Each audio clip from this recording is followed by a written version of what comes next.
সুন্নতে খতনার সময় শিশু আয়ান আহমেদের মৃত্যুর ঘটনা তদন্তে ৮ মাসেও প্রতিবেদন দাখিল না করায় উষ্মা প্রকাশ করেছেন হাইকোর্ট। একই সঙ্গে আগামী ১২ জানুয়ারির মধ্যে প্রতিবেদন দেওয়ার নির্দেশ দেওয়া হয়েছে। মঙ্গলবার বিচারপতি ফারাহ মাহবুব ও বিচারপতি দেবাশিস রায়চৌধুরীর হাইকোর্ট বেঞ্চ এ আদেশ দেন।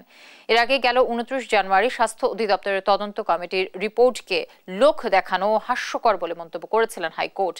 গেল ৮ জানুয়ারি রাজধানীর ইউনাইটেড হাসপাতালে লাইফ সাপোর্টে থাকা অবস্থায় শিশু আয়ান মারা যায়। ২০২৩ সালের ৩০ ডিসেম্বর বাড্ডার সাতারকুলের এ হাসপাতালটিতে আয়ানের সুন্নতে খতনা করা হয়। তখন তাকে অ্যানেস্থেশিয়া দিয়ে অজ্ঞান করা হয়, কিন্তু তার আর জ্ঞান ফেরেনি।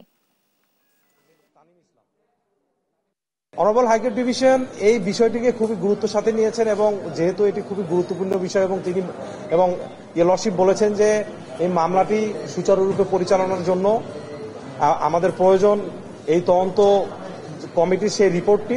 তো আগামী ১২/১/২০২৫ অর্থাৎ ১২ই জানুয়ারি ২০২৫ তারিখে এই রিপোর্টটি সাবমিটের জন্য মহামান্য হাইকোর্ট ডিভিশন সেই তদন্ত কমিটিকে গাইডলাইন দিয়েছেন।